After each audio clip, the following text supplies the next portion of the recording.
Rolando, What's up? do you have a Will or a Grace in your life? I have had, I would argue, maybe 2 or 3 graces in my life. Really? Yes. So you're usually the Will. I'm usually the Will. Although I guess maybe now kind of the Jack. Oh, You know, okay. in the arts, a little over dramatic. Okay. Kind of, A little over dramatic. just a little. You're being very nice. Being very generous with myself. Okay. And in terms of friendships too, do you think that it's good for a person to have a Will or a Grace? Ooh. Should we answer that when we get into it? I guess we're gonna have to answer that when we get into it. So happy Pride, guys. We are talking about Will and Grace, the original sitcom run, which run from 1998 to 2006, and now the new revival that started in 2017 and is lasting till this day. One of the most successful revivals of a sitcom. It's in its 3rd season. It will enter its 3rd season this fall. It's crazy. And I'm actually really happy that a show with homosexual characters essentially is what, people want to see. Mm-hmm. So is it what people want to see? Well, apparently 3 seasons. People are watching. It's true. People are watching. True. Fair enough. All right, so I'm Nicole. And I'm Rolando. And this is Remakes, Reboots, and Revivals. An original podcast about unoriginality.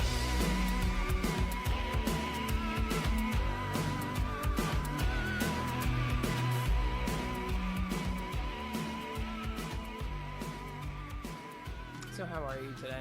I'm good. Yeah. It's nice weather out, right? It was raining all week and it finally, the sun came out. Yeah. So it's supposed to be a nice weekend. So yeah. hopefully it was, guys. You tell us. Yeah.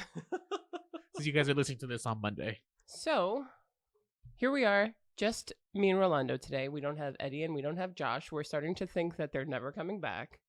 But yeah, so it's just Rolando and I. Yes.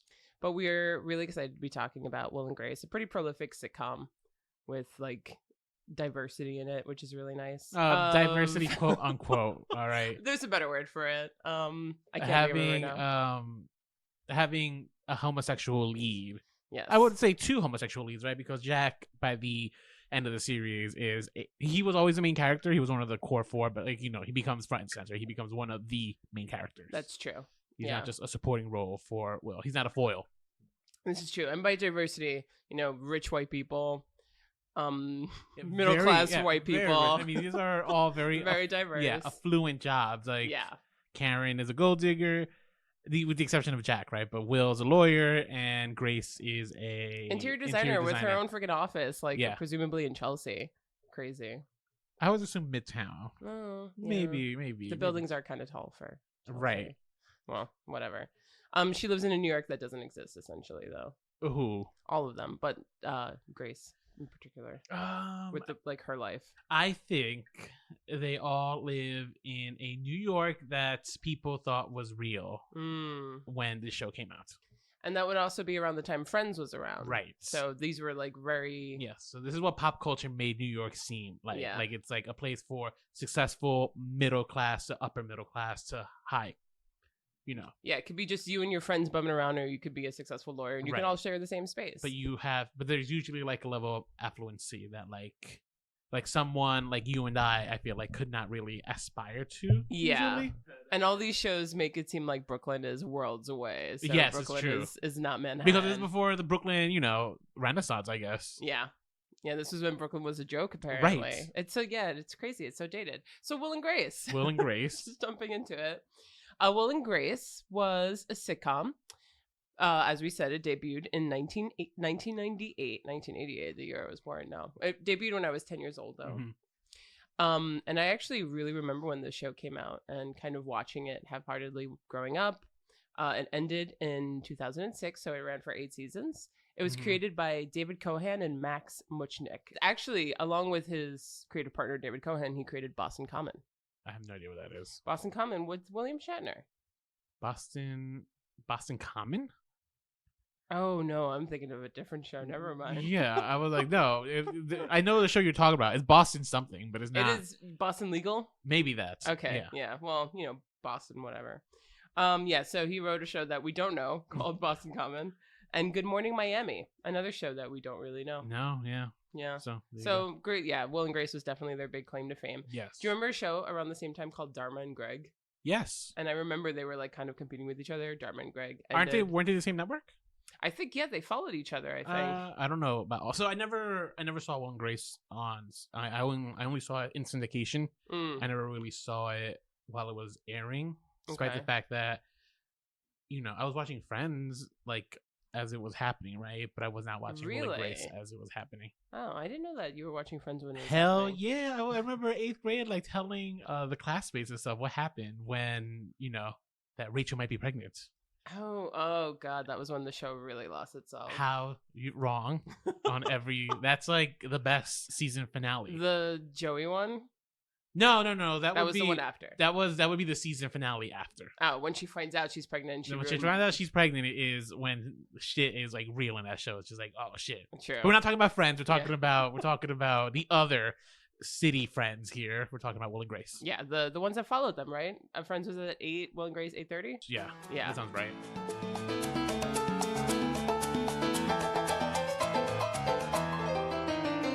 Let's assume that you've never seen Will and Grace before. This is what Will and Grace is about. So it's a relationship between best friends Will Truman, a gay lawyer, and Grace Adler, an interior designer, and she's a straight woman. And they have a very close codependent relationship. They openly refer to themselves as codependent too. So I feel like there's another word for it when it's toxic. Oh, okay. But yeah, close in quotation marks again. That will be the title in quotation marks. Also, Will Truman's friend Jack, his best friend. His best friend's Grace. Oh, you're right. His best friend is Grace. His best non-Grace is Jack McFarland. And Grace Adler has a secretary who we find out is just a fake secretary because she wants to get away from her rich, lavish lifestyle, played by Megan Mullally and Karen Walker. Those are the 4 primary cast members of Will and Grace. It's a sitcom, so pretty much everything's episodic. Yes. They have some like really big overlying things, like some boyfriends and significant others come and stay for a couple episodes, but everything else is just pretty much like episode by episode. Yeah. They have seasons, have arcs. I feel like the arcs matter in this show. The relationship between Will and Grace is very, very much tested midway through the series and stuff, right? Where it changes the dynamics of the show almost completely. It does. So when the show begins, it's very centered around Will and Grace. Yes. And it really explores what it's like to have, in quotation marks, close relationship that borders on unhealthy. Yes, they are. It is a very unhealthy relationship for sure, because Grace and Will are, they're doing great in their careers. They're both beautiful people, and yet they're both emotionally stunted. Because they're just like they're both emotionally immature, and they are each other's crutches. They rely on each other way too much. They often need the other one to think for them. Yes. And I think it's the pilot episode in where Grace is going to marry someone, but because Will doesn't like him, she can't marry him. Yes, exactly. And then she ends up moving with him. I started screaming, "Why can't you just let me have my feelings?" Grace, that is so Barbara DeAngelis making love work. I know, wasn't it? Yeah. And then he says, get this, you don't have to get hysterical. You sound just like your mother. If you were on Jerry Springer, that's the minute you jump out of your chair. Yeah, can you believe that? You're staying here tonight. Go wash your face. I'll make up your bed. You sound just like your mother. What kind of person says that? Kind of person you should have dumped a year ago? What? I said I hear they're re-releasing Vertigo. You sound just like your mother. When you want to push someone's buttons, that'll do it. And then that's how they make their relationship better, by moving in together. Right. But it's funny because later on in this show, I think up until the season 6 or whenever he starts dating the cop, it's like the same exact thing. It's like, oh man, I thought I really liked you, but Grace doesn't like you, so I guess I don't. I think it's season 7. The cop. Not that it matters, but yeah, he ends up dating the cop played by Bobby Cannavale. Yeah. Hot. So hot. Will scored himself a hottie. I never cared for Harry Connick Jr., who Grace ends up with, but Bobby Cannavale. Yeah. I would not have left Bobby Cannavale for Grace. He messed up. Is that what happened? I never finished it, so I don't know. Okay. All right, fine. So I'm getting way ahead here. Yeah, so their relationship ends up getting tested halfway through the show, right? So the first 4 seasons is really about their friendship, to the point where they're even considering artificial insemination. Yes. Right? They're about to possibly have a kid. However, then she meets Harry Connick Jr.'s character. Harry, I think? Harry Connick Jr., that's his name. Oh, no. Leo, oh, yeah. I said Harry. Leo, yeah. She ends up meeting Leo, and the two really start this whirlwind relationship that ends up with them eventually getting married. He would eventually cheat on her, so she ends up running back to Will. There's like a whole season where she's trying, they end up really considering divorce. They go through a separation period. I think she even starts seeing someone else. However, they end up back together at this point, much to Will's disapproval, right? Because once a cheater, always a cheater, as far as Will's concerned. Yes. And it's also during this time where he's building a relationship with the cop. I forgot his name, but Cannavale. Yeah. I am I pronouncing it right? Yeah, you are saying Bobby Cannavale. Oh, I'm surprised. Right? Yeah. Okay, yeah. So they actually almost don't end up together because Will kind of chooses Bobby Cannavale over him. Chooses Grace. her over him. Oh, right? Okay. Because he wants to be her support and stuff, because he thinks that she's over and done with Leo. However, she's not. And that ends up becoming like a huge rift for most of the final season, where like they are just kind of really, really in a bad place most of the final season. Yeah. Whoa, I didn't even, and that's what prompted the series finale. The series finale, yes. The series finale is the resolution almost. Like it was just a very terse. They're really trying hard to like keep the relationship afloat. But like season 8, right? Yeah, season 8 really explores what it's like to really be in like a fight with your friend. Yeah. You know, your bestie. And then essentially have them leave your life.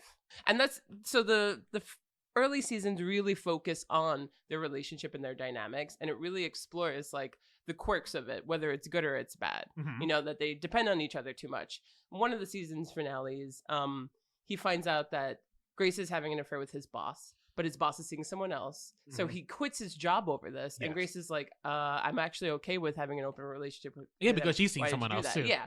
And it messes Will up so much that he just like drops his life and goes to an island for 3 months, which is inhabited somehow by Karen. Karen, yeah, of course. Is she holding a pet tiger? Yeah. Oh yeah, I remember that. But it was just like ridiculous because I'm like, why is this messing you up so much? And then like also, why are you quitting your job over this? Like, I get it and loyalty, but like it was a little extreme. It was. I don't remember, his logic didn't make sense for me. He ended up getting a sweet promotion, though. He did. And it ended up working out for Will. But, like, at the end of the day, like, things that didn't even really concern him bothered him so much that he had to, like, get up and leave. So, like, that's, like, their relationship. For sure, that's one of them. But they're also really cute. You know, they play $10,000 Pyramid incredibly well. You know, they finish each other's sentences. They get each other. They help each other when there's the big Barney sale. Is $10,000 Pyramid the one where, like, they're guessing... The topics, things that like okay, yeah.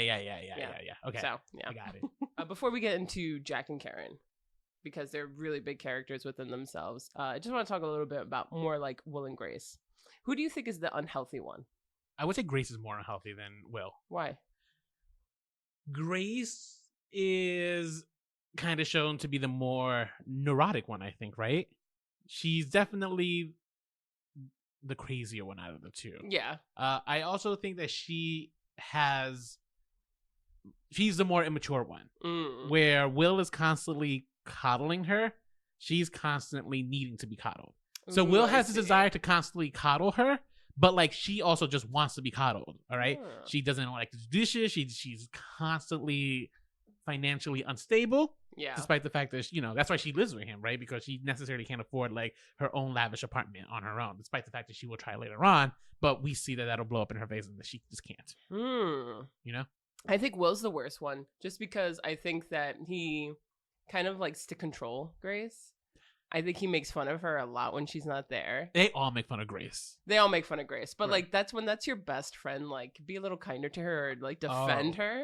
You've never seen me you've never seen me hanging out with my best friends, have you? Oh wow. Okay, this is good to know first of all. So I guess you'll see at the wedding. Let's see. That's why I'm like, I cannot wait for my best man speech, because he might just take it all out on me at that moment. Make sure he talks last then and get a couple shots in. But I feel like also, with the episodes where he like almost sabotaged a job because he had too many opinions on her design, or like relationships and all this stuff. I just feel like his hands are so meddled into her life, which is interesting because of how their relationship was born, which is really interesting about this show. Is that I think in the 4th season, what they go back to when they first met, and when Will and Grace first met, they were in a relationship. Oh no, that's season 2 or 3. That's a good episode, the 80s episode. Yeah. Oh yeah, Lowe's in the mid 80s. Yes. That's a good. So that's an episode where we explore their backstory, which is the two of them did start off in a relationship. He was, as they put it later on in the show, he had his foot out the closet, but he just hadn't crossed over just yet. Yes. And he's in a relationship with Grace. She wants to have sex with him. He ends up proposing to her so that way they could, avoid having to sex. postpone it. Yeah. He wants to wait till marriage, and he eventually comes out to her. Yeah. And even after he comes out, though, I guess the more heartbreaking part for her is the fact that she finds out that he had slept with another woman after her. Yes. Which is for also her kind of weird. the more heartbreaking thing, right? Please. Gracie! How come you didn't tell me? Because I thought it would upset you. Well, it did. Well, that's why I didn't tell you. You're unbelievable. 15 years later, and you're still lying to me. In a cabinet? No. I was going to get around to telling you. When? Right after you found out. That's not even funny. Why is this such a big deal? Because I thought that I was the one that helped you come out. You were. I thought that I was the one that changed your life. You did. I thought it was my naked body that did nothing for you. It didn't. It still doesn't. Don't try to make me feel better. Grace, come inside. I don't want to come inside. Taxi? No! All right, so maybe the reason I think Grace is more fucked up because in this episode, what you realize is that she is still madly in love with Will.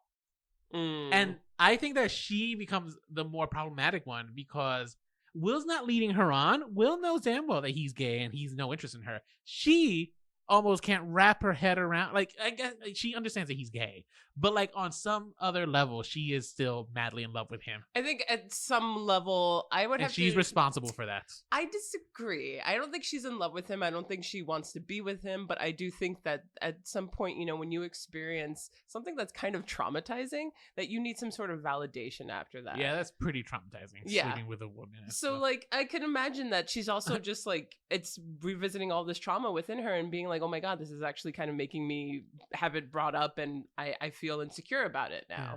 So it's like, it's almost like if it could be anyone. It's just the incident itself. But Will, knowing that, first of all, that's why I think he has a power dynamic over her because he knows that like she was really in love with him.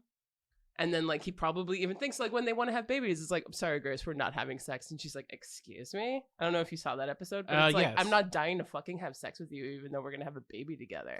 But she's dying to have sex with him. I don't think so. She is.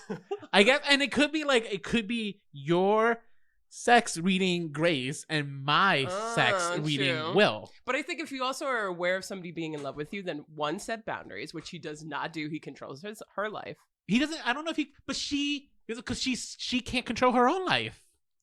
Well, that's not Will's job to. He takes it on his job. And You're right. He does take it on his job because she throws it upon him.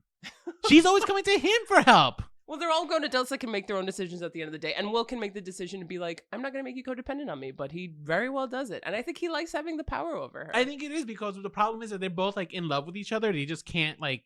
So I think that's what I don't know if they're in love with each other. I actually do. So I actually think the show is really about a couple that is just not sexually attracted to one another.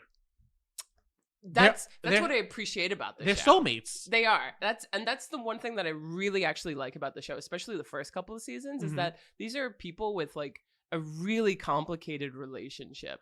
But there's a lot of love and there's like, whether or not it's actually in love or not, it's like, this is a real relationship. It's fucked up. At moments it's toxic, but it's like at the end of the day too, like it's really founded in the fact that these two people want to be there and like help each other. Right. And love each other. So it's interesting you should say that because I think that gets explored more so in the second half of the series. Despite the fact that it's not my favorite series, a part of the show, right? When Leo shows up is kind of where I drifted off on the show. However, it's the moments when you actually kind of see what a real relationship is like because Will and Grace were in this fairy wonderland. This perfect, like boy and girl couple. And now their relationship gets really tested because they were kind of, up until the 4th season, they were kind of both reserved to like, we're going to have a kid together and we're going to just be, this is it. We're going to be in a sexless marriage, until they both kind of start finding love. Mm-hmm. And like I said, the relationship ends up getting tested, I think, in real ways where I didn't appreciate it. I didn't appreciate it when I was watching in syndication, like those episodes I didn't like as much. However, as an adult, and when we were rewatching the show, it made me realize, it's like, you know what? Like, this is true to life. Like, people drift apart, not because we want to, but because shit happens. For sure. And I think that's why the series finale, that's why I kind of like the series finale, because it's kind of heartbreaking, and yet it's true. It's what happens. Like, that's sometimes why it grow apart. Yeah. And it's not because we want to. It's just like sometimes chapters end. I think actually it's one of the most fitting endings I've ever seen to a sitcom, because I completely agree with you. But I guess the reason why I also feel like I think that's best shown in the first couple of seasons is that the first couple of seasons is Will and Grace. Mm-hmm. The last half of the show is not Will and Grace. It's the Will and Grace, Jack and Karen show. Arguably, even more the Jack and Karen show. For sure, I think possibly season 5 or 6, when Grace herself was like, what's the actress name? Deborah Messing. She had a kid, so she had maternity leave. So there's like a whole chunk of like season 5 or 6 where she's so there just feels this distance. So it's just like it's just really Jack and Karen. So true, and that happens in the second half of the show, when also we're focusing on the Leo relationship, right? So this is why I'm not a fan of this second half of the show. Yeah, but the show also becomes, it really like realizes that the stars are kind of Jack and Karen. They are the stars, and then they become bigger stars. Yes. So, and then I think when that's kind of problematic, because then you start seeing the show has 3 different storylines going on, and you only get 2 minutes per storyline, and they can't really go in deep. Like earlier in the show, when it was just really focusing on one said storyline with like stupid little B moments happening, it worked better. The best episodes when the show goes on are the ones that like they're all in the same place at once, and those are always when sitcoms have their best bottleneck episodes. I think yes, that's what they're called. Oh, perfect. Yeah, those are always the best episodes. You know why they make bottleneck episodes? It's budgeting reasons, right? So you have an X amount of money for a season. If you want to do certain things, you plan out the season, right? And if you have some money left over, or you don't have enough budget, you just make an episode that takes place in one setting, all your main cast only. Because it's also like a play, especially when you're in front of a live studio audience. Is that also why most of these shows go to Vegas? No. Those would be, I don't know why. Like, those are, I don't know what, I can't answer those. Oh, okay. I was wondering, I was like, why do they always go to Vegas? You're right, because Friends also went to Vegas. Yes. Well, Disney is because ABC makes them go to Disney. But in NBC, they always go to Vegas. Maybe NBC has some of that, mob money. Mob money helps. But also in the last half of the series, there's not only like intense storylines going on because Jack and Karen have their own shit going on and like all their side characters, but then they're too preoccupied with celebrity guest appearances later on in the series. I mean, in the second half of the series, for sure, they start showing up more and more, but that's because by that point, I believe Will and Grace is actually becoming like an actual phenomenon. It was becoming a cultural phenomenon for sure. Despite the fact that I wasn't watching it while it was going live, you were aware I was aware of it. Yeah. Like, I just recently remembered this, but it was the only time Madonna was ever on a sitcom. Yes, ever. her and Karen, right? So Karen is going through her divorce at the moment. Yeah, and she moves in with Madonna for a period. And Madonna plays like this wacky, wild, like very weird, roommate and stuff who believes Karen to be a bisexual, right? Yeah. They have like this like sexual chemistry, but it's like, as Madonna would. Did you also? I read that Megan Mullally said that Madonna was great to work with, but she didn't know any of our real names. Oh, I believe that. I totally believe that. Yeah, Madonna doesn't have time for real names. So I guess we should talk about Jack and Karen. Let's talk about Jack and Karen. So, Jack is played by Sean Hayes, and Sean Hayes is truly a fantastic actor. I think his comedic timing and his physical comedy is very good. Yes. And I agree with you. You have to give it to him. Of course. I do give it to you. It's so funny, right? He was my least favorite character while I was growing up. Me too. Rewatching it, have you rethought about how you felt about Jack? No. Interesting, because I actually find that at first I had a lot of problems with Jack until I rewatched it. Respect it. I do. I'm not my favorite character. So here's the thing. Now in the day and age of today, and having people like Jonathan Van Ness and a lot of drag queen culture, RuPaul, just like all this, like Asia, when I look at Jack, although I know that, yes, Lady Gaga. All right, you're really naming your stuff, or we know you know your drag queens, but I fully you haven't mentioned that I dropped Lady Gaga here like a drag queen. Oh, that's true. Right after Lady Gaga, you know your drag queens. But I think that Jack, even though I can tell he was clearly written by some straight people, I know the two creators of Will and Grace, one of them is gay. Oh, only one? Only one is gay. Oh. And they're not, they're creative partners, not romantic partners. And do you think he's in love with the straight one? He might be. That happens a lot. That could be why Will and Grace are What in a love with each cliche. other. What a Will and Grace. I do think that at the end of the day, though, he speaks really true to a certain type of gay man, if I would say, taken to incredible extremes. But at the end of the day, like, I feel like, and I'm not saying that people like Jonathan Van Ness or anyone I name dropped are shallow and all the bad things that Jack are, but like people do express themselves in these beautiful, like theatrical and overtly, quote unquote, in quotation marks, gay ways. Aaron, I've had an awakening. There are certain things in this world that desperately need changing, and I am committing every fiber of my being to changing them. As we speak, there is a gun control rally going on in Times Square, and I say, let's join our brothers and sisters in fighting the good fight. All right, let's go to lunch. So, I always had issues, and I talked about this when we talked about Queer Eye, right? Yes. There's an uncomfortability that, like, Jack's acceptance of who he is that made me, as a closeted kid, uncomfortable, right? Seeing that. Now, why watching it, like, realizing, respecting Sean Hayes' character, but still realizing it's just like, I still don't like Jack from the original run. I need to specify this. I think the reason I just never liked Jack, outside of the fact, because a lot of his comedy, it was physical and he had great comedic timing. However, Jack as a character was shallow. He was shallow. He was always making fun of Will for being fat, despite the fact that I saw Sean Hayes as fatter than Will. I think it was, but they also explored the fact that Jack fell in love with Will and probably did still love Will. That's true. Yes, that's fair. I think the other thing that I just never liked about Jack was that I never found him sexually attractive. No. And this is important for me because the character that he was always trying to play was supposed to be like kind of this like very sexually, yeah. And he's just like, he doesn't have that quality of it. True. He's not that it, and his fashion was never good. So you don't think he?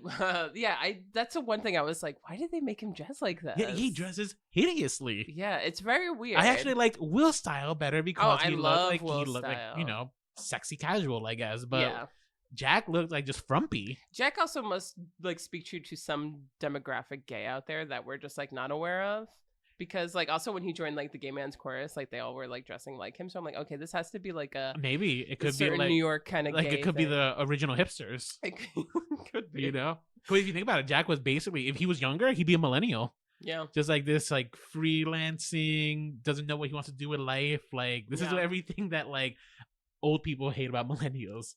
And Jack is showing us that they were around always, so just stop it. It's not our fault. Even well into their 40s. With all Jack's faults, though, and that's the thing. That's why it's bad, because they also are portraying gay people and stereotyping gay people to be shallow, materialistic, and vain. As a foil, though, to Will. Yes. But at times, Jack has incredible moments of perception. Does he? And yeah, well, like he's able to tell, you know, he knows when people are gay and when they're lying to themselves, and he calls them out on their behavior. He sees Will and Grace's relationship for what it truly is. Yes. She's in love with him because he's constantly calling it out. Yeah.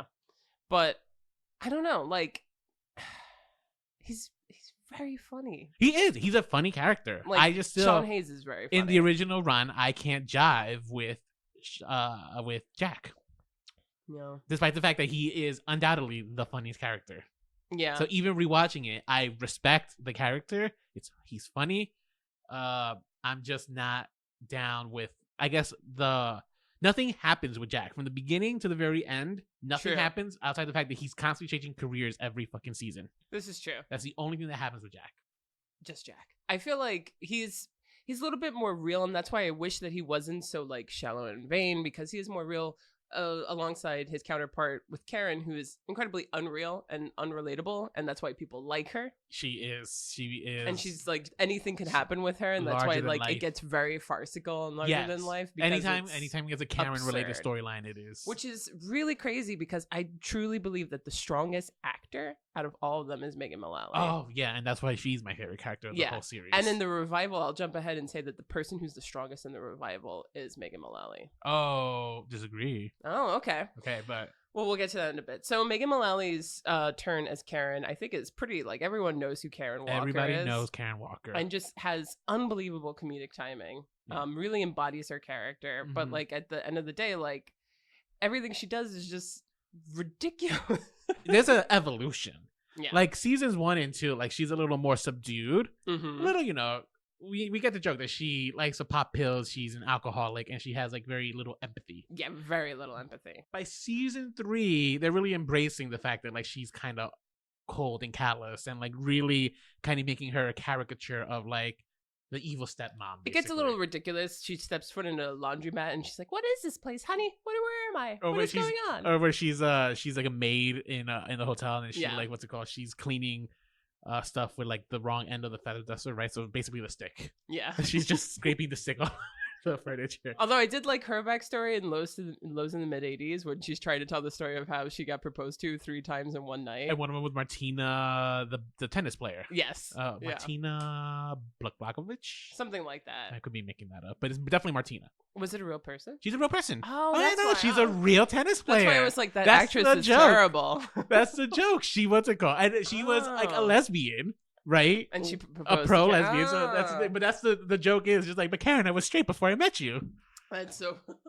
That's why that joke is so good. Oh, damn it. I missed it. Now I got to go back and watch it. Oh, you have to. That's such a good joke. But you know, it's interesting because at least in the first run, Karen's representation of completely clueless, egocentric, callous, cold millionairess, to genderize it like that. Is that the female term of a millionaire? Yeah. Oh, I didn't know that was. I thought millionaire was actually non-sexual. Like everything's sexual. There's like no gender to millionaire. I believe so. Actually, don't quote me on it.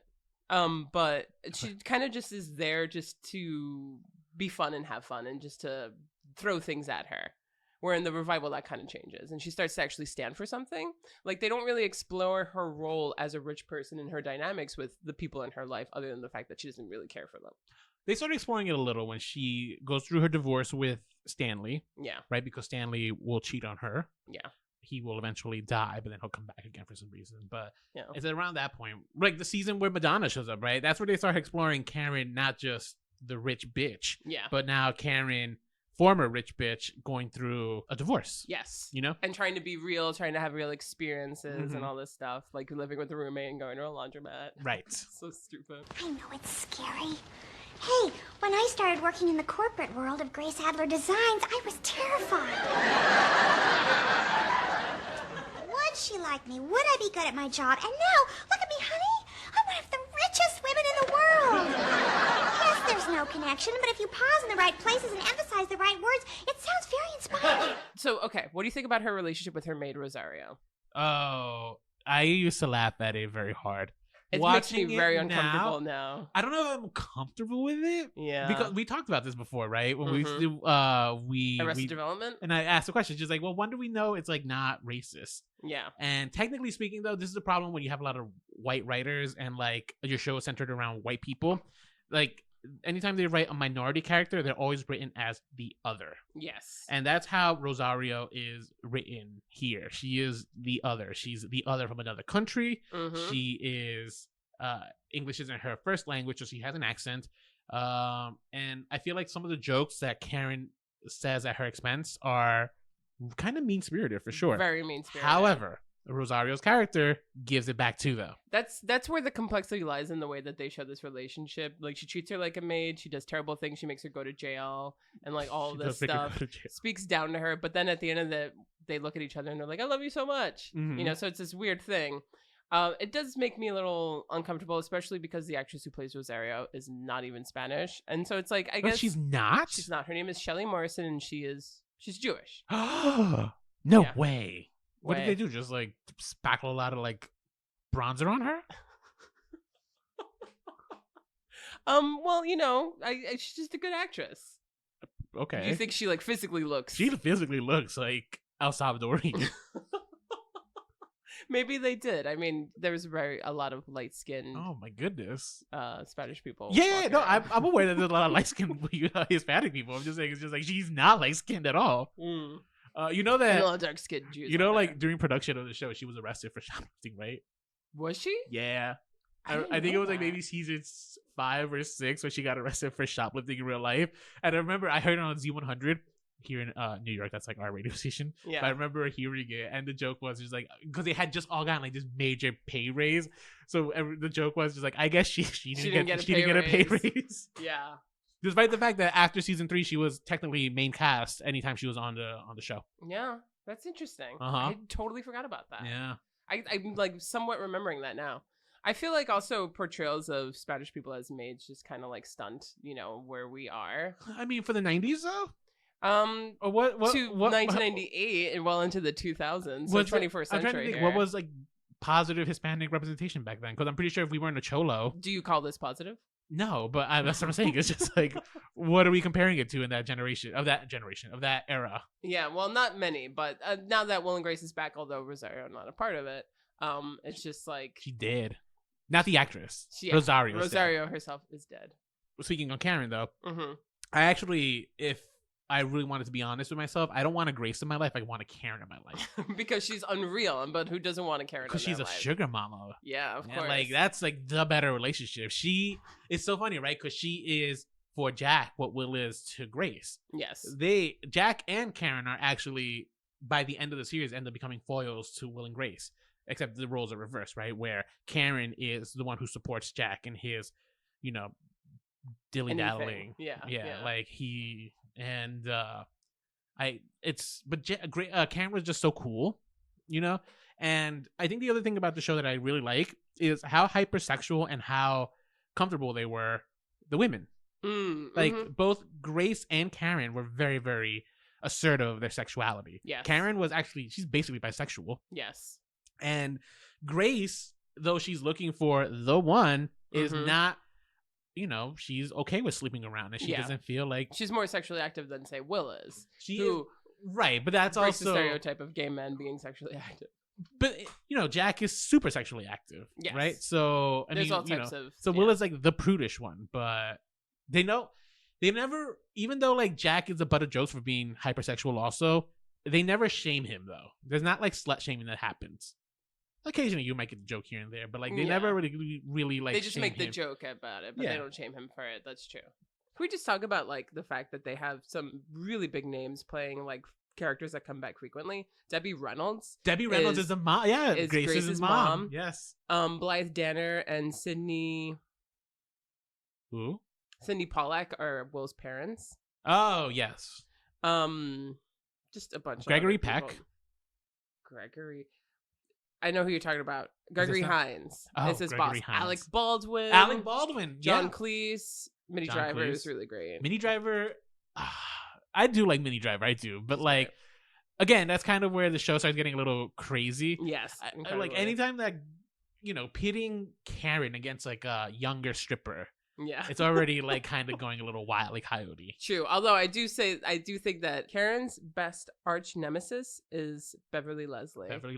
Love Beverly Leslie. Who ends up with Jack and then gets like swept up by a gust of wind.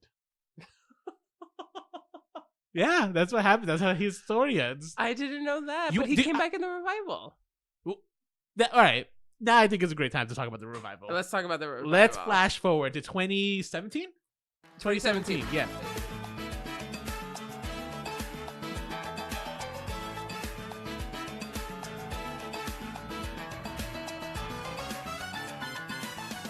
So when we last left Will and Grace in 2006, they drifted away. They drifted apart and they started their own lives.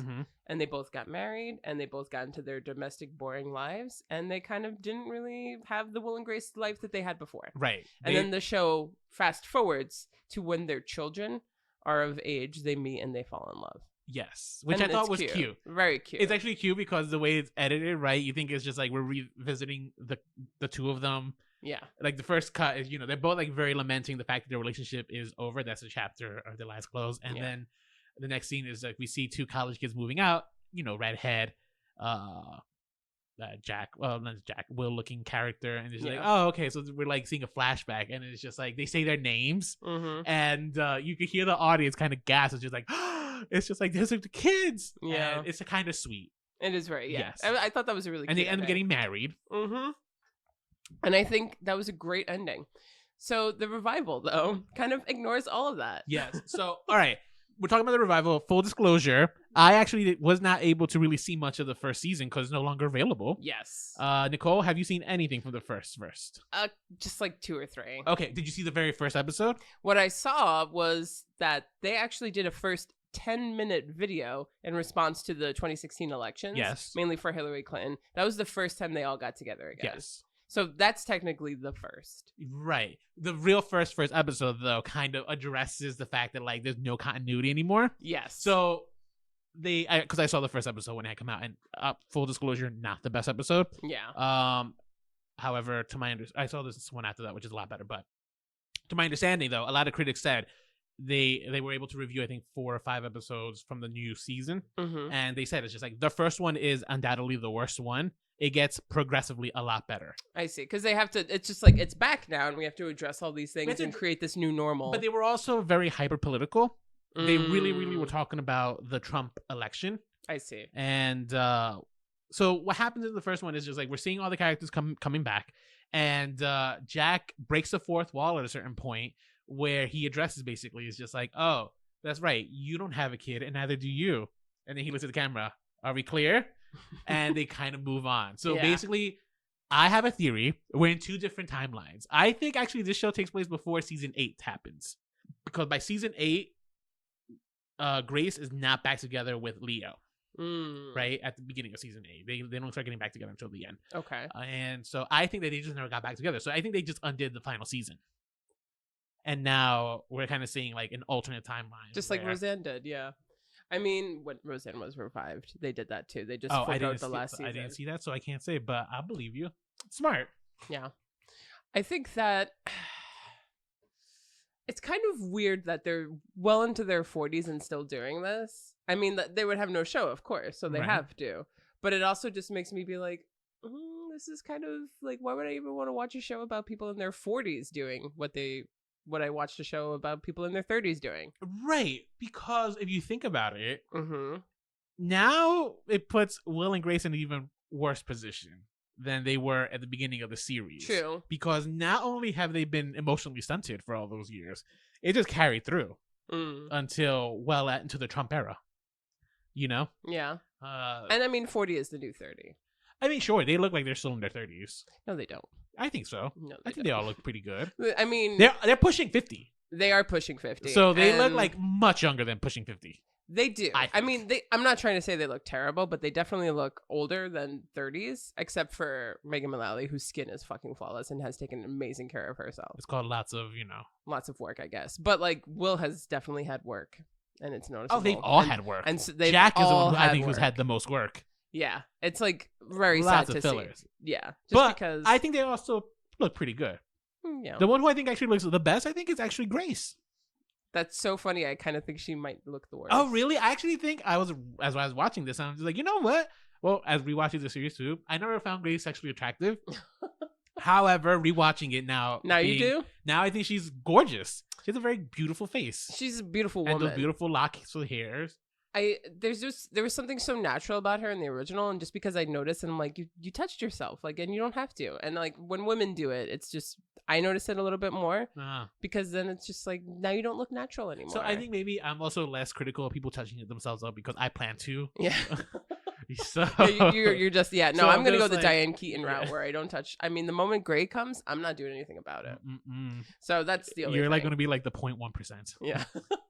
I'm gonna look really old for my age. But so it's just interesting because part of me is like, okay, I get it.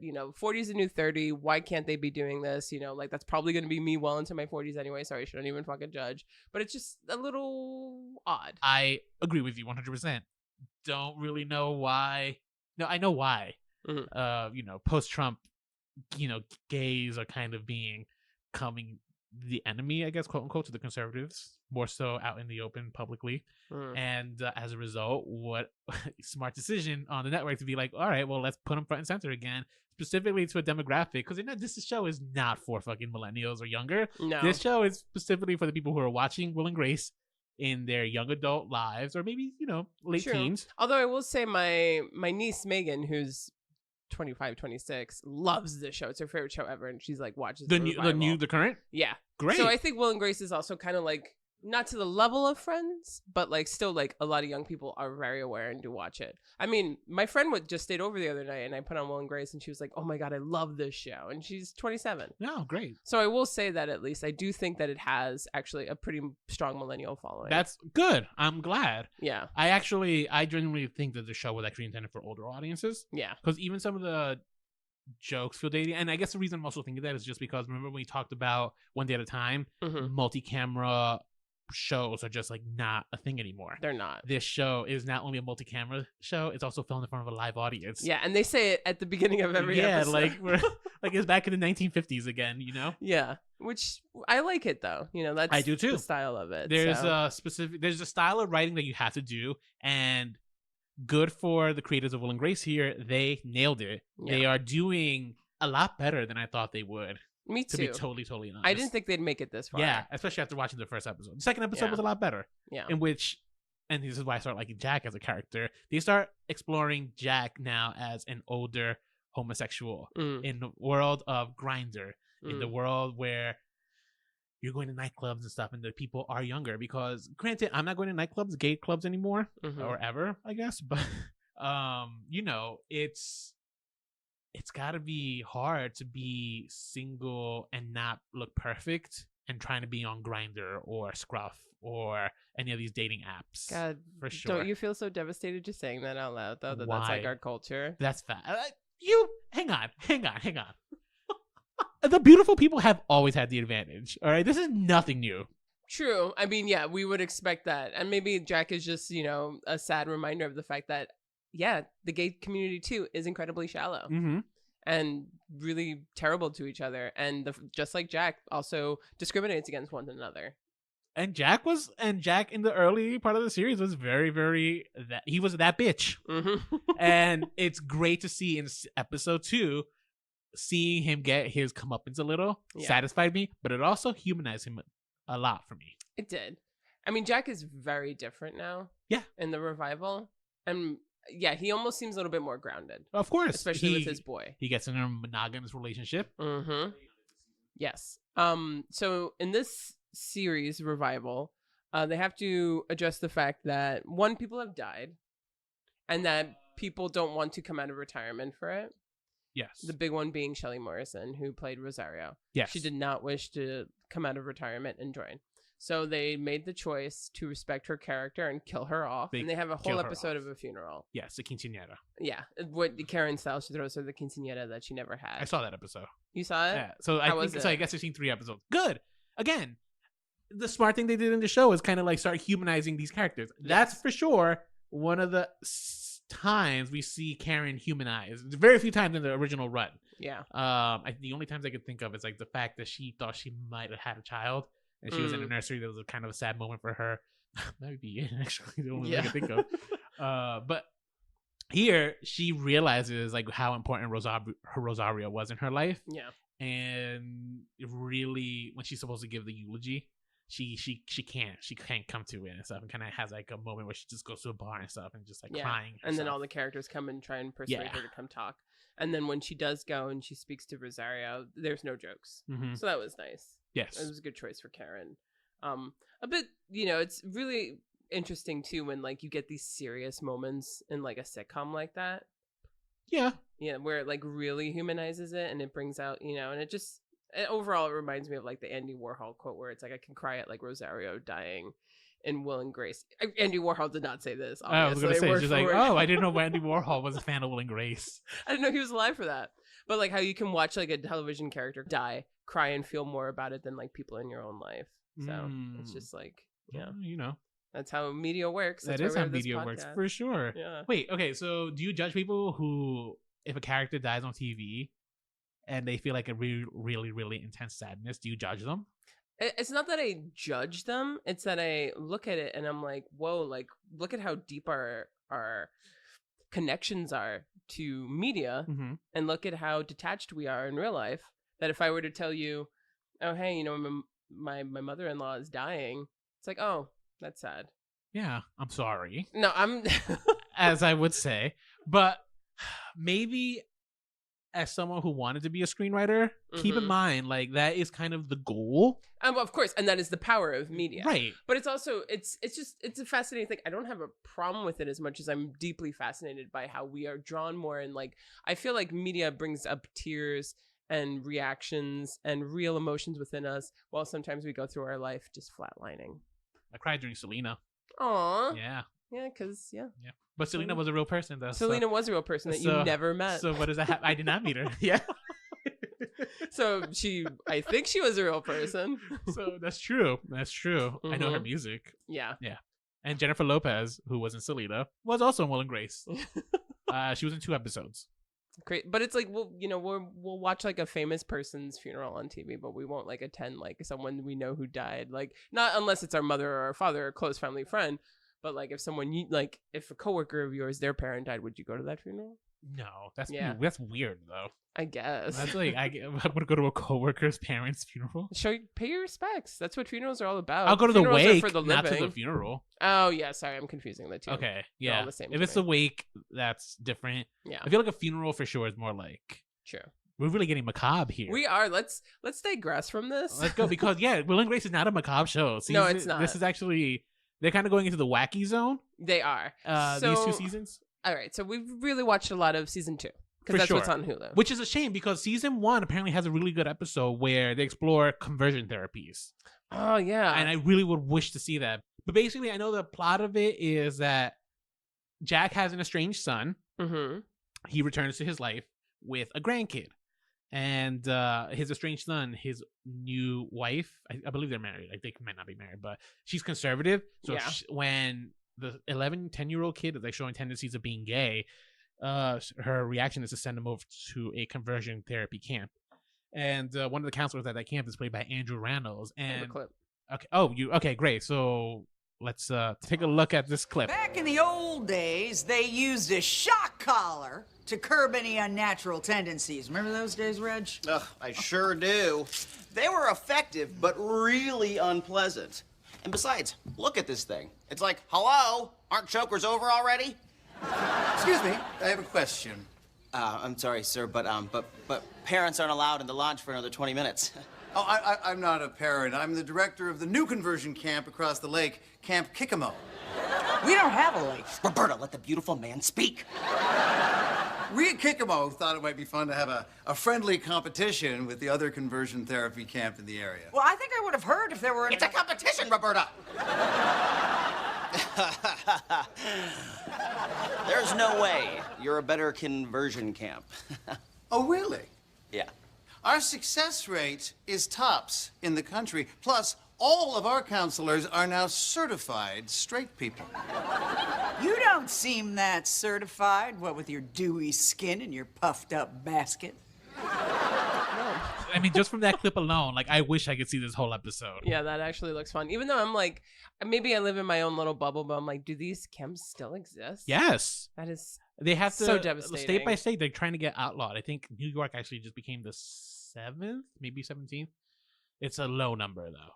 So yeah. This reminds me of another episode that I saw and where Grace's father goes to the... Did you see this one? Go ahead. He has like a heart attack or something, but he needs a blood transfusion.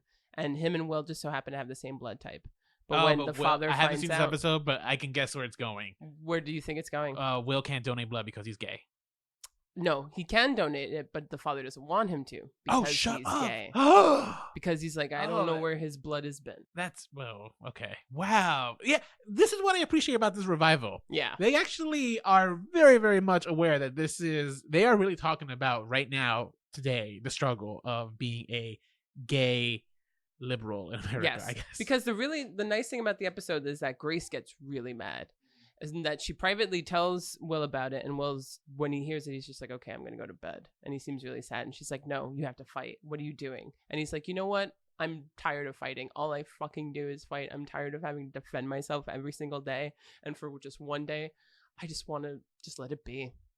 And it's like, it's this really sad moment too, because you're like, at the end of the day, like, I totally resonate with that exhaustion. Of course. And like, especially in today's day and age. Yeah. And it's like, at the end of the day, you can't change people's minds. Yeah. And like, sometimes it's like, if it's something like that, you know what? Fine. Fuck it. I'll just let it be. Just don't take my fucking blood because you think I'm gay and I'm going to give you AIDS or something. Or the gay. Yeah. You know. So that was good. And of course it gets resolved at the end, but that was actually really interesting to see because, you know, sometimes is this unfortunate for me to say that sometimes we need to be reminded of these things with camp conversions and people not wanting the blood transfusions? Like, this is the reality of what it is to be a gay person. I mean, that might be the actual brilliance of bringing this show back. Yeah. Right? So I'm sure we'll talk about it some more, but like, that is why this show, it might be the success it is right now, because they decided it's just like, this show was topical back then, but at the expense of, they were just making like kind of bottom of the barrel jokes almost sometimes.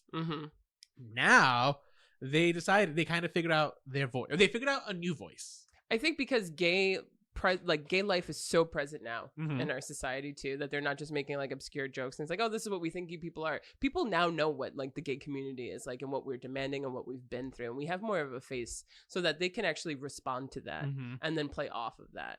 And that's nice. And that is when, at the end of the day, this revival works. Yeah. And why it's entering its third season. Right.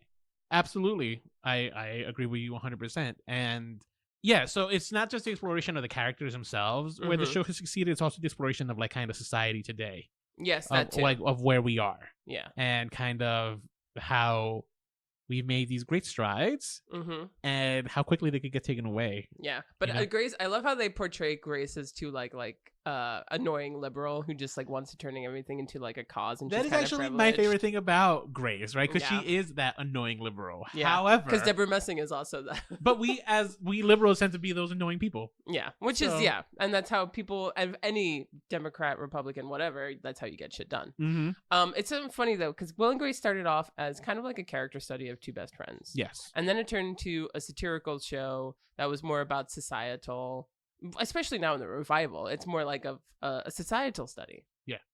And it's kind of more than just how it started off. And do you think that that's for the betterment of the show or to the hindrance of the show, that it's also kind of lost why it started off and what was good about it in the beginning? Now, and I'm not saying it got bad. No, I get you. Yeah. I understand. I actually think it might be for the betterment of the show, which is why you had asked me, I think before we started the podcast, right? If like I consider this one show. I don't. I think this is two separate shows. The new Will and Grace is actually a lot more politically messaged. Yes. And they're not hiding it. It's not coded. It's very, very upfront about it. Yeah. Even did you see the episode where, for example, Karen? So Karen, one of my favorite things about Karen, though, she's a Trump supporter. Yes. Right? Because she's rich. She knows Trump. They explore that a little. So they make a lot of jokes about it. They do. Yeah. So they make fun of Trump through Karen, basically, right? Yeah, and that's why Karen, like before I was saying that Karen was interesting because she was just like there for the ludicrousness of it, but now she has a purpose to give voice to and maybe even like try and bring some quote unquote wisdom to a Trump supporter. Or like try and be like, hey guys, look, notice your error here in your ways. Because I think the show kind of gets preachy. Oh, the show's like, super preachy. It's like definitely liberal and has no sympathy. I mean, as a liberal, I'm enjoying the preach. Yeah, well, it's just preaching to the choir. So it's like it's an echo chamber for sure. This show, yes. However, I'm down with. So maybe that's why I'm actually loving this revival. Just because it's kind of preaching to the choir. Are you going to bring up the episode where she gets put into a jail with a woman? with the lady from. Was she? Oh, she was a Salvadorian also. Yeah, she was. Yeah, because she's just like, because Karen asked her, just like, do you know Rosario? She's like, I had a burro named Rosario. That's her. So stupid. Describes because she's pretty much that's a donkey. So she describes a donkey, and Karen's like, oh my god, yeah, you're describing Rosario. And that's what it plays to too. Is that at the end of the day, we all know someone that this is affecting, whether or not you want to generalize, quote unquote, in quotation marks, Mexicans, like everyone is being affected by this. And that's how they play it for Karen is that think about Rosario, your like life partner. Did you see the episode too where Rosario like kind of got into Jack's spirit and he like she possessed him? No, but that sounds awesome. I'm gonna have to watch this one. Yeah, and that she was like, I don't think I'm gonna get married or move on with my life, and then he puts on her jacket, and then like Rosario possesses him. Yeah, and then there's even this weird moment where when Karen's alone, they like have like a ghost figure of Rosario just like pop up. And Karen sees it, and she's like, "Oh my god!" And it's like this weird 3D thing that they do of her. And then she's like, "All right, fine, point taken." So like they have like her being like this angel that's looking over Karen. Interesting. Yeah, Aww. Which is good too because I think that unfortunately the actress not coming back left, and maybe this is why she didn't want to, but like she left what could have been really great commentary with the demographic, like the relationship between what could have happened between Rosario and Karen. So now they're just playing off with like her ghost influence. Yeah, season 2 also focuses a lot on Jack's coming nuptials. Yes, which again kind of solidifies him more. So seeing him in that kind of committed relationship, is interesting because it's not how you had seen him throughout most of the show. Did you see the episodes with Matt Bomer? I have not seen those. Okay, yet. So Matt Bomer plays a journalist, like almost an Anderson Cooper type of journalist. However, he's only interested in kind of vapid men. So Jack is teaching Will to play that vapid character that he used to be because he wants to live vicariously through him. Interesting. Yeah, and teaches Will to be vapid. Wow, that's unfortunate. It's a lesson that Will had to learn. Yeah, and it's a good one. I mean, Matt Bomer is so gorgeous. Yeah, he's a very gorgeous man. I saw and his penis on Broadway. Nice. Yes, he is gay. I'm sure that was highly enjoyable. I know. The night I got engaged, I saw Matt Bomer's penis. Actually, I have a question. I don't know if you remember this episode, the noodle episode that Grace like loves, but then like they drop something and then they won't like refund her. She boycotts it. Which was that in the revival or in the original? Give me a little more detail. Because Grace is notoriously cheap. She plays up that she's Jewish, right? She's Jewish, and they play that up hard throughout the whole series. And she just like, well, also she has like this weird like they play with her liberal power tripping that she sometimes do. She's like, I know people.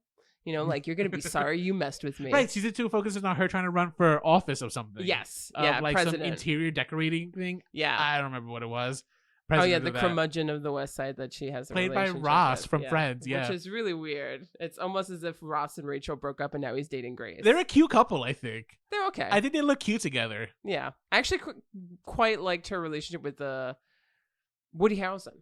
Oh, that was also one of my favorite relationships. That's why I could relate to her when she was like broken down. Yeah, she was just like crying in bed. It's just like, well, Woody Harrelson's kind of hot, so I get it, girl. And yeah, I like their dynamic. He also looks like a beast in bed for some reason. He could be. Like he looks merciless. So she's missing some good dick right now. So I get it. I get it, Grace. She's not getting that from Ross from Friends. No, definitely not. Yeah, he missed his win. Oh, did you see the Fanalo episode? Oh yeah, where they're waiting in line for Barry Manilow tickets. Yeah. Yes, I saw. I didn't see that one recently. I saw that during its initial run. I think that's a bottleneck one, kind of a bottleneck one, but they're all like doing the same thing. It's happening in real time, and it just goes back and forth with what they're all doing. And it's like episodes like that I think are really really show why these people are likable at the end of the day. Yes, because of how it's kind of like in Seinfeld. Yeah, where they're kind of like assholes, like Jack who's secretly having this liaison with Grace's mother, and then like Grace is like better him than me, like the whole time. But then like she breaks down and starts singing. She's upset. And then like Will gets hit on unknowingly by the road manager of Barry Manilow, and he's like really shallow to him. But then once he finds out he's the road manager, he's like, hey, I'll do anything you want. So just like it's things like that. Like they're relatable because they have flaws. Yeah, they are exactly. They're all very flawed human beings. And they're online for Barry Manilow tickets. It's like a sitcom on NBC at 8:30, and it's so gay. Yeah. I appreciate it. Like with the Cher thing, the Cher guest appearance is one of my favorite. Which guest appearance did you see? She made 2 guest appearances. The first one with the doll. That was not the first one. I think. No. I think the first one was The Dream. The Dream. That was the first one. I think that was the first. Guest okay. appearance from Cher. I could be wrong. But the doll one is good. That's the one where like he's just like he thinks she's like a drag queen. Yeah. And he's trying to teach her how to like do Cher. And then she starts singing. It's great. She's a good actress here because she's like playing like it's just like, you know what? Don't care. And then she turns quickly around and just like starts singing If I Could Turn Back Time. Yeah. And then Jack starts singing it himself. It's like, if I could turn back time. Yeah. Tao. Ah, man, this show's so good. This show still holds up. Like, if you know how kids are saying music is a bop, Yeah. this show still bops. All right, I'm saying it. Even though he did make a very bad remark about drag queens at the beginning of that moment, it's still okay. And What's the bad remark? He was just like, I don't think I need someone to tell me culture, like especially a drag queen or something like that. Like just putting down drag queens. Why? That's a little dated. Maybe because now drag queens are very in. That's true. Cher was a lot better than Jennifer Lopez or Madonna. Don't talk shit about Jennifer Lopez. She was great. It's an enjoyable show to watch, I will say. It is. It's a show that surprisingly still kind of it holds up. Yeah. And even though it gets really farcical and outlandish and unrelatable, they have their moments. It does get unrelatable. I think mostly the Karen, Stanley, Mini Driver episodes. Yeah, like those get little. Even Stanley, even when Karen started getting with John Cleese. Yes, like they were just a weird couple because they were so super rich. But I think that's commentary, right? That the super rich are so out of touch with reality. I mean, I appreciated the fact that she's like, oh, you're my fourth husband. And she's like, Grace isn't here. Oh, she'll have plenty of time to come to my other weddings. Like, I really loved that. Right, because at that point, Deborah messing maternity leave. Yeah. But, okay, so Will and Grace, even though they're two different shows, and we're technically, according to you, talking about two different shows, do you think the revival was needed? Yes. I do think the revival was needed only because of right now where we are as a democracy. Yeah. So I wish I knew more about the reception of this show. Like how, even though it's still running, what do people think about it? Critically? No, from the audience. Like what do Americans, average Americans who the show is supposed to be shown to every week? Honestly, I'm surprised it got picked up for a third season because keep in mind, it's being shown on prime time. Yes. So if your numbers are not good, they're axing you. Yeah. Keep in mind though, numbers are not good is relative. Like I'm sure they're not reaching the numbers they were pulling back in its heyday, only because the viewership demographics have just changed completely. Yeah, in terms of primetime television. But they must be doing well enough to be picked up for a third season. I do think so, and I'm very happy that it's still out there and that like a show about like these characters are still standing. But I wonder if it's also just because this is more of the old. Like, this isn't a brand new show with gay characters. This isn't a diverse show with gay characters. This is people that you've known for 20 years. So it's easier for this show to be around. Like, it's easier to revive Will and Grace than to do a brand new show with, like, the same things that they're tackling. You know what I mean? The question I want to ask you, though, Nicole, is, do you think a gay should have a fag hag? Ooh, wow, what a general question. That's an interesting question too, because it kind of pertains to one type of relationship. A man having a woman as his best friend. And a fag hag is usually exclusively straight, but does she have to be straight? She usually works as straight just because gay men and straight women have more in common than, say, a gay man and a lesbian do. That's true. They can't talk women with you because I'm not interested. Exactly. Like, they can actually play off each other and give each other advice and stuff. Do they need it?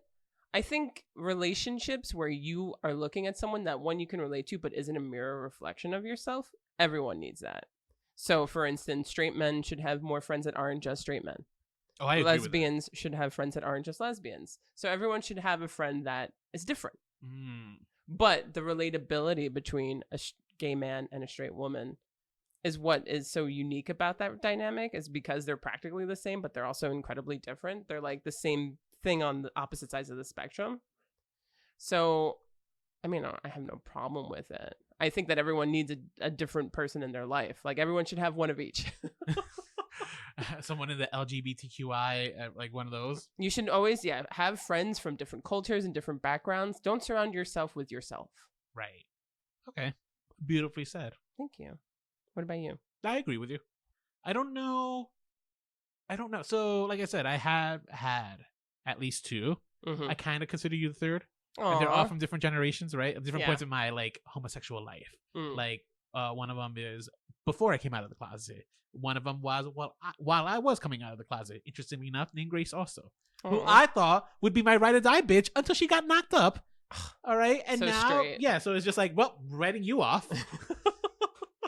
Because you know, I wanted to have someone I could go out to the bar and we could drink and like what's it called, gossip, and like talk about our lives. And because she had a baby, we can't do that. So babies ruin everything. The worst. Seriously. And then by the time you came into my life though, I was already in a relationship. So I felt like I definitely needed a hag between the years of between Grace and finding Eddie.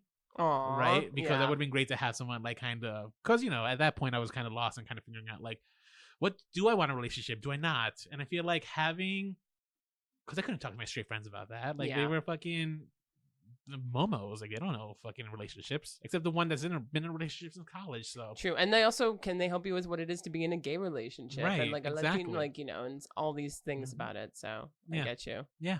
So there you go. Yeah. So I've had many gay man friends in my life though. As I'm clearly a lesbian, I'm not a straight woman, but like I really respond to having gay male friendships. And I think that in general, like I think that just I don't know. Do lesbians get along with straight men? Is that like a thing? Like, is there like a Will and Grace equivalent, but like a lesbian and like a straight man? Well, I have my own straight man that I love very dearly and I have a very strong relationship with. He's one of my best friends, but it depends on the person. Just like it depends. I mean, I feel like it's more public. Like a lot of people know that gay men and straight women love each other and they just like go together like, you know, two peas in a pod. But that there's not that unison that happens with lesbians and straight men, unfortunately. Also because straight men and lesbians kind of fall through the same like mental thing where it's just like they all want to be the alpha and the coolest one, but then they also got like these masculine traits. That sounds like such a great TV show.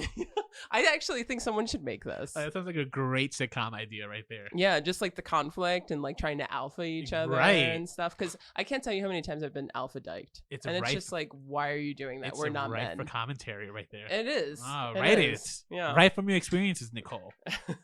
But I think like I'm just gonna hark back. I've had a lot of relationships with gay men. Straight women, straight men, gay women. Like I think we all need all these people in our lives. So yeah, I think that's a nice way to end Pride. I think so. We can't really do a lightning round because they're all the same people. Characters. Yeah. And this revival. Oh, I'll give you a lightning round. Okay. Which relationship do you like better, Jack and Karen or Will and Grace? I'm gonna have to pick Will and Grace because it's more realistic. Sure, you love your realism. I love my fantasy. I'm going with Karen and well, Jack. I love their relationship for the fantasy, and I love like the way they rip off each other, and they're so physical with each other, and like this weird possession that they have over each other. But I can't see myself ever getting in a relationship like that, so it's like I can't even fantasize about it because I know it would never happen. That's why it's like I can't run with that fantasy. Whereas Will and Grace, I like them because I'm like, you guys are fucking crazy. I mean, that's the whole point of fiction, though. Sometimes. You got to put yourself in their shoes. You want to put yourself in their shoes. I can never put myself in that shoes because I know it's never going to happen. All right. Fair enough. It's like this weird detachment that happens. Sure, I get Even though I love Karen, and I think that out of all of them, she has the best comedic timing, other than Sean Hayes. Yeah, they work great together. Yeah, which is why I picked them over the others. So who's your favorite character? In the revival, it actually is Jack. His what's it called? Sean Hayes' physical comedy really shines. Did you see the scene where like he's putting on like that the face cream? I saw that. He's like numb. Great physical acting. Very good. And then in the original run though, it was Karen. Original run for me, it was Grace. Oh. And then this new one, it's Karen. Yeah. Interesting. Yeah, very interesting. Yeah. Nobody picks Will ever. No, because Will's kind of like a dud. Yeah, well, Will's neurotic and controlling and all these things. I guess not even think about it. Like we picked crazy everyone people. but fucking Will. Yeah, I think maybe people see themselves. Will's almost too relatable. Yeah, he's too much of a straight man. Yeah. Despite the fact that he's gay, which is I think very the other, gay. Brilliant thing about the show. Yeah, the straight man is a gay man. Yeah, very true. Well, that's that, guys. That is that. We hope you have a great Pride. Really enjoy yourselves. And we hope you also enjoyed these Pride episodes we did. Yeah. So let us know what you think. You can always email us. Our email is remakes.rebootsrevivals@gmail.com. Our Instagram is Remakes, Reboots, Revivals. And you can also find us on Facebook, Remakes, Reboots, and Revivals. And on Apple Podcasts, Spotify, wherever you listen, just search us. We're there. And then rate us. Yeah, rate us. Leave us a comment. Let us know what you think. Yeah, and sponsor, like, help our sponsors. Oh wait, we don't have sponsors. No, we don't have. But if you want to sponsor us, email us. Sponsor us. All yes. Right. All right, guys. Well, thanks for listening. And we'll be back next week. Yes, with something. News. We won't tell you news. Yeah, well, I'm spoiling not it. Child's Play. Child's Play is the following week. Okay, You're going to be out of town. I'm going to be out of That's town. why. That's why. Perfect. Yeah. So we will be covering Child's Play, and I cannot wait. Hopefully, we have a guest star. Fingers crossed. Fingers crossed. I can't wait. Okay, guys. So until next time, stay unoriginal.